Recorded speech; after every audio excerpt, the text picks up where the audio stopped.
오늘 주신 말씀은 출애굽기 21장 12절에서부터 17절의 말씀을 같이 찾아서 읽도록 하겠습니다.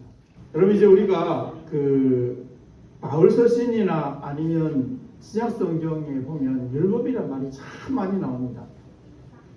근데 이제 그 율법이란 말에 대해서 굉장히 바울은 부정적인 그런 얘기들을 많이 하고 있고 부정적인 이해를 많이 가지고 있습니다. 근데 분명히 율법이라는 말이 많이 나와 있거든요. 구약성경 모세오경에 있어서 긴 부분을 이 율법이 차지하고 있습니다. 성경이 말씀인데 우리가 반드시 이해하고 또 우리의 삶에 적용하도록 해야 되는데, 그래서 오늘은 이 출애굽기 21장에 있는 말씀을 잠시 한번 나누려고 합니다. 율법은 이제 출애굽기나 레위기나 또는 또 신명기서에 이렇게 나와 있는데 굉장히 축약되고 그리고 원형에 속해 있는 부분이 바로 여기에 20장에서부터 23장에 있는 말씀입니다. 25장에서 28장까지는 성막이나 또는 법궤라든지 또는 성의에 관계된 말씀이 있는데 제일 원형이 되는 부분이 바로 이 부분인데, 20장은 십계명이고 21장에서부터 23장까지가 그 이후에 레위기에서나 민수기나 신명기에서 나와 있는 율법에 완전히 모체가 되는 원형이 되는 부분입니다. 그래서 이 부분을 한번 다뤄보아야 되겠다 이런 생각을 하고 말씀을 한번 생각해 보면서 같이 은혜를 나누고자 합니다. 우리가 구약의 율법이라고 하는 말은 범죄가 무엇이냐 하는 것을 규정하는 것이고, 처벌은 어떻게 하는 것이냐 그것을 규정하는 것이 율법입니다. 우리를 말하면 법에 해당되는 말씀이라고 보면 되겠습니다. 근데 우리가 이제 구별해야 될 것이 있는데, 율법이란 말은 선합니다. 그런데 율법주의는 아닙니다. 바울이나 주님께서 늘 문제 삼았던 것은 율법주의입니다. 율법주의가 문제입니다. 하나님 말씀을 성령 하나님의 해석과 인도대로 말하지 않고 거기에다가 첨가하고 삭제하고 부가하고 자기 마음대로 줄이고 붙이고 그래가지고 자기의 의도를 하나님의 의도와는 관계없는 그걸 드러내는 그것이 바로 율법주의인데, 바로 그 율법주의가 가장 큰 문제가 된다고 보면 되겠습니다. 그래서 우리가 이 구약 율법의 그 목적은 무엇이냐면 하나님이 대리해서 보복해 주시는 것을, 범죄에 대해서 보복해 주시는 그런 의미가 있습니다. 원래는 사람이 내가 어려운 일을 만났으면 내 스스로 자력으로 구제를 해야 되는데, 자력으로 구제하다 보면 오버하는 경우가 많이 있기 때문에 법에 맞추어서 하나님이 대신 보복을 해주겠다 하는 그런 뜻입니다. 그 다음에는 경고하는 의미가 있습니다. 법을 이렇게 세워놨으니 이 법을 어기면 이런 형벌을 받는다. 그러니까 이런 법을 범하지 말라 하는 경고의 의미가 있습니다. 그 다음에는 교정하는 의미가 있습니다. 형벌을 이렇게 주면서 바르게 살아라, 올바로 살아라 하고 교정하기 위해서, 교육하기 위해서 형벌을 줍니다. 그 다음에 목적이 무엇이냐면 사회의 질서와 그리고 평화를 유지하기 위해서 이런 법을 주셨습니다. 그런데 우리가 율법 중에서 현대에 적용시킬 수 없는 구약의 법이 있습니다. 그래서 저는 설교를 할 과정에서도 이 부분은 영적으로만 해석하려고. 그게 뭐냐면 종이나 노예 제도의 관계입니다. 오늘 읽은 말씀 그 전에 보면 부모가 딸을 종으로 팔 수 있다 이런 부분이 있는데, 그것은 오늘날에는 전혀 해당할 수 없는 말씀이기 때문에 노예로 자식을 판다는 것은 있을 수가 없고, 또 지금 이 땅에서는 이 지구상에서 어쨌든 명목적으로는 종이나 노예라는 그런 말 개념 다 사라졌기 때문에 그 부분은 영적으로만 해석해야 될 부분이다. 그래서 여러분이 구약 성경을 읽을 때 그 부분을 읽을 때는 이 부분은 현재 존재하지 않는 제도고 문화이기 때문에 영적으로만 해석해야 한다 하고 여러분이 이해하고 읽으시기를 바랍니다. 그런데 이제 문제는 바로 무엇이냐면 오늘 우리가 당하고 있는 현실의 문제입니다. 범죄가 잔악하기가 그지없습니다. 우리는 오늘날 그 문화 매체에 통해 나와 있는 악한 사람들의 이야기를 이제는 막 사람 죽이는 것을 파리 목숨보다 더 아주 이상하게 생각하고 그렇게 하고 있는 그런 시대에 우리가 살아가고 있는 것을 볼 수 있습니다. 특별히 이제 친부모나 또는 그 양부모가 자녀라고 하는 자녀를 함부로 하는 그런 일들을 우리가 많이 보고 친자녀나 또는 의붓자녀가 자기 부모를 정말로 형편없이 대하는 학대하고 또 살해하는 이런 일들을 우리가 많이 보고 있기 때문에 그래서 문제가 되는 것입니다. 그런데 이제 문제는 무엇이냐면 우리가 신앙인으로서 용서해 준다고 해서 용서할 수 없는 죄가 있어요. 그게 뭐냐면 살인에 관계된 사람이 끝이 났는데 그 사람 보고 용서하라 말을 할 수가 없는 거예요. 끝이에요. 극단적인 범죄. 그 다음에는 극단적인 범죄가 뭐냐면 성폭행과 같은 것입니다. 그것은 용서를 해준다고 해서 용서해 줄 수 있는 게 아니에요. 평생을 이고 가야 될 짐을 지었기 때문에 내가 용서해 줄게 하고 용서해 준다고 용서해 주는 게 아니에요. 형벌을 받는다고 용서를 해줄 수 있는 게 아닙니다. 그게 이제 오늘날 우리의 고민입니다. 우리는 조두순 사건에서 보듯이 피해를 당한 그 사람은 죽을 때까지 그 짐을 지르고 살아야 돼요.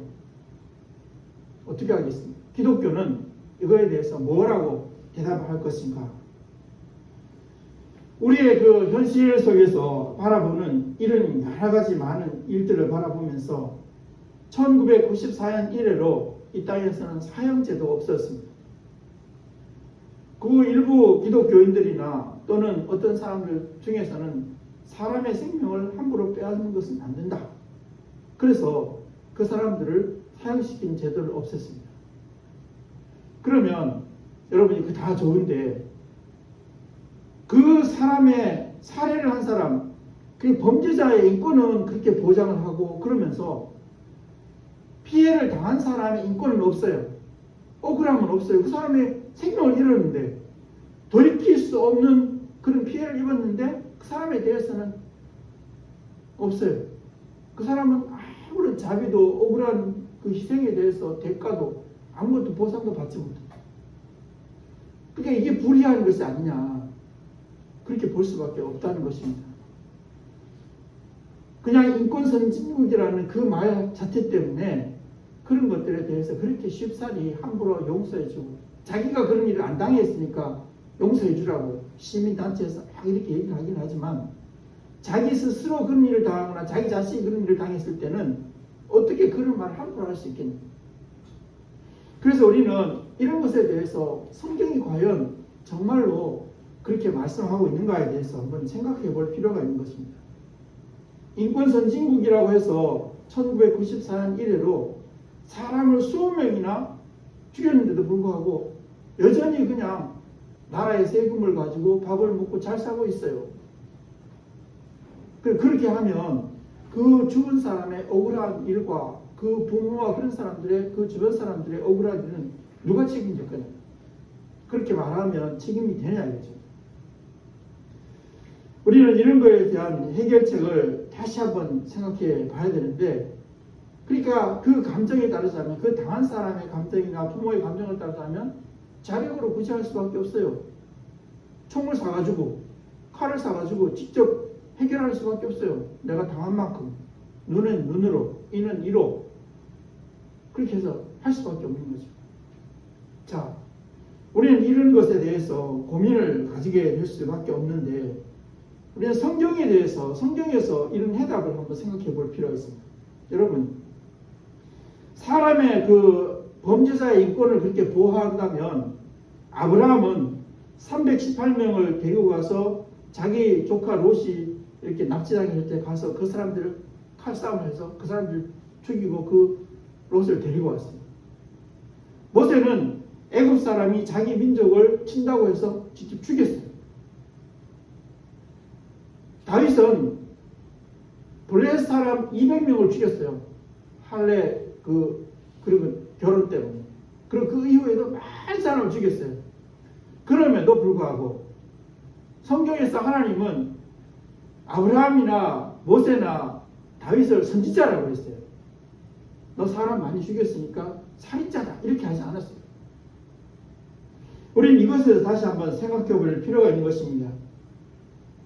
구약 성경의 율법의 그 정신이 무엇인가 의미를 한번 생각해 볼 필요가 있는 것입니다. 그래서 오늘 읽은 바로 뒤에 한 두 구절 후에 눈은 눈으로 이는 이로 배운 것은 배운 것으로 그대로 갚아줘야 된다. 이런 부분의 말씀이 있는 것을 볼 수 있습니다. 그럼 이제 여기에 있어서 회개와 용서는 어떻게 되느냐 그런 것을 우리가 생각해 보면 일반적인 범죄에 있어서 회개는 자기의 그 현실의 피해 보상하는 것을 보상을 하고 또 형벌을 받고 그다음에 하나님 앞에 잘못했다고 회개하면 되는 것입니다. 그런데 앞에서 말한 대로 사람을 죽였다든지 성폭행을 했을 경우에는 용서를 한다고 해서 형벌을 받는다고 해서 보상을 받는다고 해서 보상되어지는 게 아니거든요. 그럼 그것에 대해서는 우리가 어떻게 할 것인가? 그래서 성경에 보면 야곱의 딸 디나가 그런 어려움을 당하고 나서 평생을 이름 자체가 없어졌어요. 그 디나라는 사람이 그 이후에 어떻게 살았는지에 대해서 아무 이름도 없어요. 그렇게 평생을 그렇게 짐을 지고 살다가 죽었어요. 어떻게 할 거냐 이거지. 다윗의 딸 다말이 자기 그 이복 그 오빠에게 어려운 일 당하고 나서 죽을 때까지 이름조차 없어요. 그러면 그것에 대해 그 억울함에 대해서는 어떻게 할 거냐고요. 그냥 무조건 용서해 주면 되는 겁니까? 그건 아니라는 것이죠. 우리는 구약의 율법 정신이 어떤가 하는 것에 대해서 다시 한번 새겨보면서 오늘날 자기가 당하지 않았다고 해서 자기에게 일어나지 않은 자기가 죽지 않았다고 해서 일어난 사건에 대해서 일부 시민단체나 또는 기독교 선진화를 외치는 사람들이 성경을 근거로 하지 않고 자기의 생각대로 그러니까 멋지게 그리고 정말로 굉장히 관용하는 것처럼 그런 생각을 가지고 이렇게 피해자가 당한 어려움에 대해서는 무관심하고 억울한 것에 대해서 아무런 신원도 안 해주고 오직 감옥에 들어가 있는 그 사람만 불쌍히 여기고 사람을 10명을 죽였던 20명을 죽였던 남에게 평생 못할 짓을 했던 그냥 그렇게 잘 살도록 내버려둔다면 그게 어떻게 정의로운 사회가 될수 거기 어떻게 질서가 있겠어요. 우리 며칠 전에 두 사람의 여성이 죽은 것을 보면서 사람들이 왜 사느냐 나라가 뭐 하는 데 필요하냐 뭐 때문에 독립운동을 하고 대한민국을 왜 세워야 되냐 뭐하러 그렇게 살아야 되냐 정의가 없는데 우리는 그런 생각을 안 할 수가 없는 것입니다. 아무리 우리가 예수를 믿고 그러더라도 그래서 우리는 성경의 바른 정신을 다시 한번 고민하면서 생각해 봐야 될 것이다. 그래서 오늘 읽을 본문의 말씀은 살인죄와 그리고 부모에 대한 저주와 구타와 그 다음에 사람의 인신을 매매하는 것에 대해서 이 사람들은 반드시 사형이 처해라 하나님 이렇게 말씀했습니다. 그래서 그 의미를 다시 한번 생각해 볼 수 있고 고민해 보는 시간이 되어야 되겠습니다. 먼저 살인죄에 있어서 그 구성 요건을 보면 바로 그렇습니다. 우리가 예외적인 규정이 있죠. 살인죄에 대해서 예외적인 규정이 있습니다. 그게 뭐냐면 미필적 고의에 의한 살인이 있습니다. 그러니까 내가 이 행위를 하면 저 사람이 혹시라도 죽을지 모른다 하는 그런 인식이 있는 행위인데 내가 꼭 죽이겠다는 의도는 없습니다. 근데 죽을지도 모르겠다. 우리는 며칠 언젠가 전에 아이를 막 뒤집어 씌워놓고 두들겨 팬 부모가 그래서 애를 죽게 이러는데 그 때리는 사람이 이렇게 때리다가 보면 애가 허리뼈가 부러지고 아이가 몇 개월 안 됐는데 몇 살 안 됐는데 죽을지도 모른다 하고 때렸을 경우에는 그게 바로 미필적인 고의죠. 죽일 의도는 없었지만 이렇게 때리다가는 죽을지도 모른다 하는 의도를 생각을 하면서 때리는 거죠. 미필적인 고의에 해당합니다. 그 다음에는 과실치사에 의한 죽임이 있습니다. 자기가 정당한 일을 하는 데 있어서 주의 의무를 게으르게 하거나 또는 뭐 우리가 건설 노동 하는 데 있어 가지고 발판을 제대로 안 깔았잖아요. 규정대로 안 깔고 법대로 안 하고 이렇게 하다가 사람이 거의 떨어져서 죽었을 때 그때는 과실치사에 해당합니다. 이 사람이 뭐 고의로 죽일 수는 없었지만 자기가 주의 의무를 규정을 안 지켜가지고 사람을 죽게 이랬습니다. 그런데 이제 문제는 뭐냐면 그 무죄한 사람도 있다는 것입니다.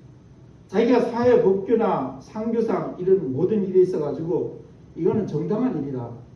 그리고 이거는 전혀 잘못되지도 않았는데 그런데 사건이 일어나서 사람이 죽음에 이르렀을 때 그때는 그건 바로 이제 무죄에 속한다. 이렇게 볼 수밖에 없습니다. 우리가 이제 그 며칠 전에 그런 일이 있었는데 어떤 사람이 법규에 따라서 학교 앞에서 30km로 달렸습니다. 달렸는데 모퉁이에서 아이가 갑자기 쫓아나왔어요. 쫓아나왔는데 이 사람은 0.3초에 이렇게 브레이크를 밟고 섰습니다. 근데 그 아이가 죽었어요. 근데 법원에서 뭐라고 얘기했냐면 무죄로 나왔습니다. 이 사람은 자기가 할 주의 의무를 다 했거든요. 그리고 법규를 잘 지켰습니다. 근데 아이가 갑자기 확 뛰어쳐 들어와서 그렇게 된 것이기 때문에 무죄로 판결했습니다. 그게 바로 무죄의 사건. 그런데 우리가 살인죄에 있어서 그 구성 요소를 무엇이냐면 고의로 이웃이나 또는 옆에 있는 사람을 고의로 죽였을 때 내가 저 사람을 죽여야 되겠다 하고 죽였을 때 그거는 살인죄에 해당한다고 하는 것입니다. 자, 이런 사람의 그 범죄에 대해서 우리가 그 범죄의 성격은 뭐냐면 살인을 했으니까 의도적으로 한 사람의 삶을 끝장을 낸 것이에요. 끝을 낸 것이에요. 온 우주를 다 망가뜨린 것입니다. 그 사람으로 생각하면. 그렇기 때문에 그 사람은 하나님을 무시하고 이런 한 사람의 생애를 끝장을 냈기 때문에 이 사람은 반드시 사형이 처벌이 그 사람이 하나님의 제단 위에 가 있을때라도 끌고 내와서 죽여야 된다. 이렇게 말씀합니다. 그런데 이제 문제는 뭐냐면 그 논쟁 사항이 있습니다. 하나님께서 이 사람을 처벌하는 것일 때는 이 사람을 고의로 죽이라고 하나님께서 이 사람은 죽여야 되는데 사람의 손을 통해서 죽게 만든 경우에는 그런 경우에는 도피처에 가서 피난할 수 있도록 해주셨던 그런 얘기를 오늘 본문에 하고 있습니다. 그 다음에 두 번째는 사형에 해당하는 두 번째 죄는 무엇이냐면 부모를 저주하거나 부모를 구타하는 행위 그것은 바로 사형에 해당한다고 이렇게 말씀합니다. 그 구성 요건을 보면 그렇습니다. 부모를 저주하는 것입니다.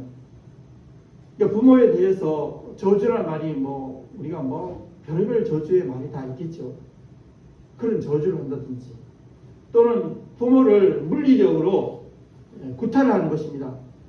그러니까 뭐 뭘 통해서든지 구타를 하는 경우에 그럴 때 바로 이런 것에 해당하는 것입니다.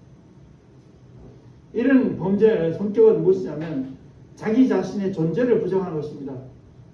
그분으로부터 내가 삶을 이어받았기 때문에 자기 자신의 존재를 부정하는 것이고 그 다음에는 하나님을 무시하는 것입니다.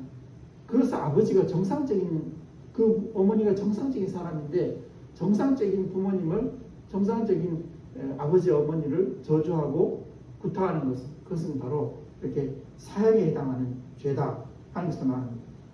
그런데 문제는 뭐냐면 오늘날 이 땅에는 비정상적인 부모들이 많이 있다는 것입니다.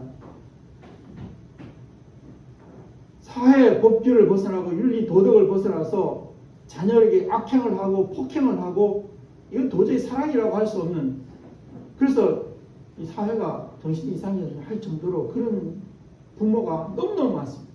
특별히 양부모라고 이름하는 사람들이 그런 사람이 너무 많습니다. 그럴 경우에는 우리가 현실적으로 어떻게 해야 되겠습니까? 비정상적인 부모인데 비정상적인 그런 그 경우에는 이 자녀가 할 수 있는 일은 무엇이냐면 피해야 되겠죠. 그 부모를 피하는 것밖에 없습니다. 그 다음에 필요하다면 그 자리에서 내가 죽을 수밖에 없다 할 때는 방어를 할 수밖에 없습니다. 그리고 법과 경찰력, 국가 권력에 이렇게 호소를 하거나 아니면 사회단체에 가서 도움을 청할 수밖에 없죠. 거기 그대로 다 폭행을 당하고 있고 어려움을 당하고 그렇게 할 수는 없는 것입니다. 그 다음에는 우리에게 있어서 납치하고 인신을 매매하는 그런 행위에 대해서는 사형에 해당한다고 그렇게 말씀했는데, 이 세 가지는 구약 그 율법 중에서 제일 핵심되는 모체가 되는 것입니다. 그래서 이렇게 말씀. 우리는 이런 것에 대해서 그 사람을 납치해서 매매하는 그런 데 있어 구성 요건은 무엇이냐면 그 대상은 누구든지 다 해당됩니다. 특별히 문제가 되는 것은 뭐냐면 미성년자, 정신적으로 지체가 미약한 자, 또는 자기 수하에 있는 사람, 약자, 사회적으로 약자에 속해 있는 사람, 자기가 관리하고 감독하고 있는 사람, 이런 사람들에 대해서 하는 행위를 이렇게 말하는 것입니다. 그 사람들이 자기의 본 의사에 반해서 또는 법정에서 정해준 후견인의 의사에 반해서 그 사람을 강제하거나 또는 그 사람을 끌고 와서 또는 물리적으로 사람을 구속하거나 그래서 유무형의 이득을 취하거나 또는 매매를 하거나 이랬을 경우에는 이 사람은 사형에 처해야 된다 하는 것을 여기 말씀하고 있습니다. 그 사람은 사람을 죽이지 않았지만 죽이는 것과 똑같은 범죄에 속한다고 이렇게 말씀하고 있습니다. 이 범죄의 성격은 하나님 주신 천부적인 자유를 말살하는 것입니다. 인권을 말살하는 것입니다.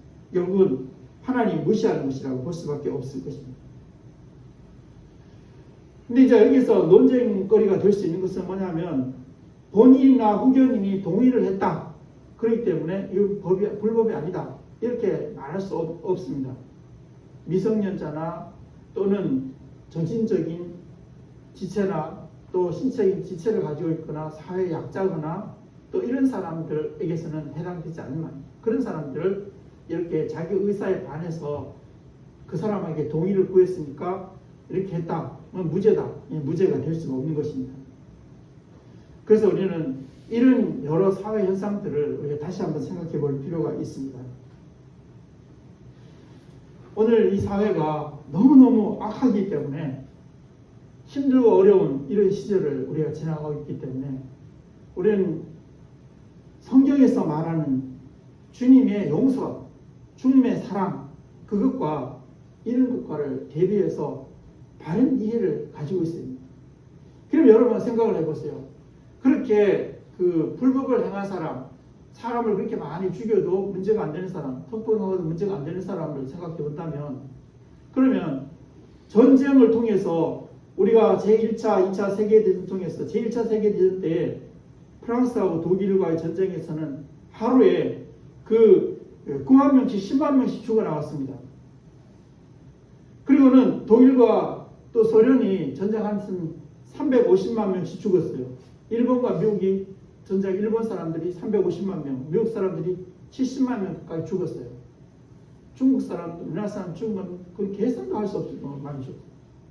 그러면 그런 거에 대해서는 우리가 가치 판단을 안 하면서 고의로 사람을 죽이거나 사람을 성폭행해서 평생의 짐을 지고 가게 만드는 사람들을 그 사람들의 인권만 보장해 준다고 해서 인권 선진국이고 그렇게 한다고 해서 그것이 바로 기독교적인 사고방식이라고 생각해서는 안 되는 것입니다. 그러면 그 전쟁에 죽어가는 수많은 사람들의 그 전쟁, 6.25 전쟁이 발발했을 때 주일 아침에 북한군이 쳐들어왔을 때 그때 전쟁으로 해서 죽어가는 사람들, 이런 사람들을 생각해 보면 그게 어떻게 정상적이라고 볼 수 있겠냐. 우리는 기도하면서 오늘 이 사회가 평화로운 사회, 질서 있는 사회, 그리고 약자가 더 이상 어려움을 당하지 않는 사회를 위해서 정말로 성경 정신이 무조건 용서인가, 하는 것에 대한 고민을 가지고 우리 사회를 바르게 이끌어 가도록, 바르게 사회에 대해서 말할 수 있도록 이렇게 해야 되겠습니다. 기도하겠습니다. 하나님 아버지, 오늘 이 땅에는 너무나 많은 악행들이 저질러지고 있습니다. 그 악행들에 대해서 보복하고 교정하고 또는 경고하는 것보다는 피해를 당한 사람의 인권과 억울함에 대해서는 전혀 반응하지 않고 그것에 대해서는 말하지 않고 오직 범죄자의 인권만 존중해주고 그 사람들에 대해서는 여러 가지로 많은 일들을 하는 일들을 바라보면서 우리가 정말 성경이 과연 사랑의 정신과 그리고 용서의 정신이 그것뿐인가 하는 것에 대해서 고민을 가지고 이 땅을 질서 있고 평화롭고 바르게 살아가게 하는 우리를 되게 인도해 주시옵시기를 간절히 원합니다. 또 뿐만 아니라 이러한 것에 대해서 바른 인식을 가지고 또 올바르게 잘 판단하여서 정말로 범죄자들이 더 이상 범죄를 저지르지 않고 경고를 받고 그리고 억울하게 죽은 사람들의 그 영혼이 힘들지 않도록 하나님 우리 이 땅을 평화롭고 정의롭게 인도할 수 있는 은혜와 지혜를 허락해 주시옵소서. 예수 그리스도 이름으로 기도하옵나이다.